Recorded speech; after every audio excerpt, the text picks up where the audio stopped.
यह कहानी एक चतुर गधे की है। वैसे लोग गधे को एक मूर्ख प्राणी मानते हैं, लेकिन यह गधा मूर्ख नहीं था, बल्कि दूसरों को मूर्ख बनाने में माहिर था। हमेशा बड़े आराम से घास और छोटे मोटे फल खाते रहता था।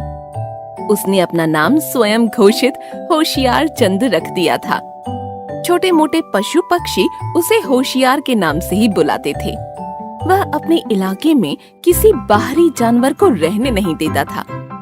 एक दिन होशियार के पास एक हिरण का जोड़ा आ गया। हिरण और हिरनी ने जब आसपास घास की हरियाली देखी तो दोनों के मुंह में पानी आ गया। उन दोनों ने विचार बना लिया कि यहीं रहेंगे, हरी हरी घास खाएंगे और जिंदगी मजे से कट जाएगी।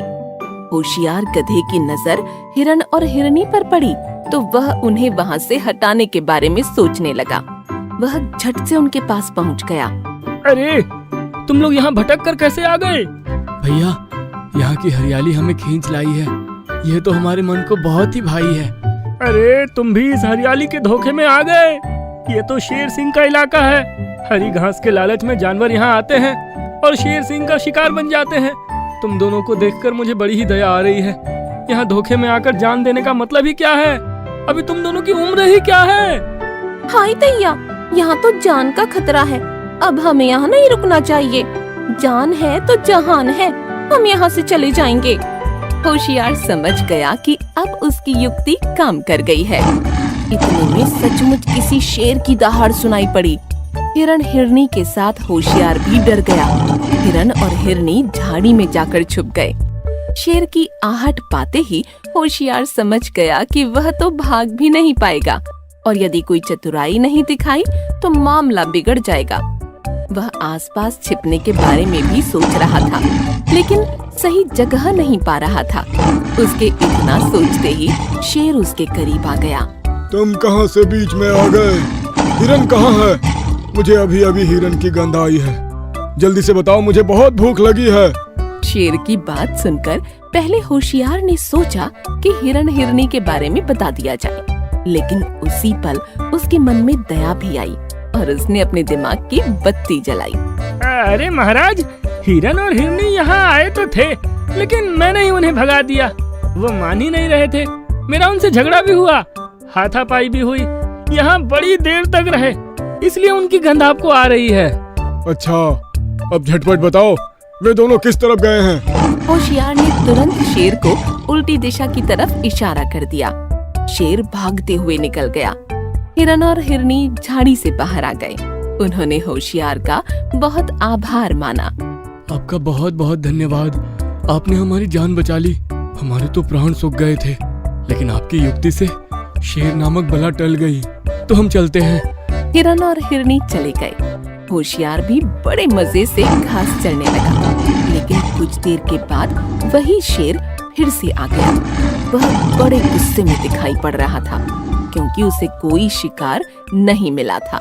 क्यों बे गधे, मुझे तूने हिरन हिरनी का पता बताया, लेकिन वहाँ तो कोई भी हिरन नजर नहीं आया। मैं भूखा प्यासा परेशान होकर लौट आया। अरे हुजूर, हिरन है, एक जगह कहाँ रुकते हैं? चौकड़ी मारकर भाग गए होंगे। आप मुझे सोचने दे, मैं आपको दूसरे हिरन का पता बताऊंगा। अब तो मैं कहीं नहीं जाऊंगा, तुझे ही खाऊंगा। शेर की बात सुनकर गधे के होश उड़ गए। वह मन ही मन सोचने लगा कि अब प्राण कैसे बचाए जाएं। उसने झट से चतुराई से काम लिया और एक पैर का लंगड़ा बन गया। अबे इस तरह लंगड़ा कर क्यों चल रहा है? महाराज, मेरे पैर में कांटा गड़ गया है। पैर को दर्द ने जकड़ लिया है। ऐसा लगता है बड़ा जहरीला कांटा है। दर्द भी ऐसा हो रहा है जैसे बिच्छू ने डंक मार दिया हो। तू बातें बना रहा है। शिकार लंगड़ा ही सही, मैं तो तुझे ही खाऊंगा। हुजूर, मेरे पैर में जो कांटा गड़ा है वो बहुत बड़ा है। यदि आप या आपका परिवार मुझे खाएगा तो ये कांटा किसी के मुंह में चला जाएगा। मैं आपका आहार बनने के लिए तैयार हूँ, लेकिन पहले आप मेरे इस कांटे को निकाल दीजिए। इसके बाद मुझे खाने का मजा लीजिए। मैं तो आपके सामने हूँ, कहीं नहीं जाऊंगा। जाना चाहकर भी नहीं जा पाऊंगा। कृपया करके कांटा निकाल दीजिए ना। शेर ने सोचा कि गधा है, लेकिन बात सही कह रहा है। इसका कांटा निकालने में समय ही कितना लगेगा। पहले कांटा निकालता हूँ, फिर इसे मारता हूँ। ऐसा तंदुरुस्त गधा फिर कहाँ मेरे हाथ आएगा। आज मेरे पूरे परिवार का पेट भर जाएगा।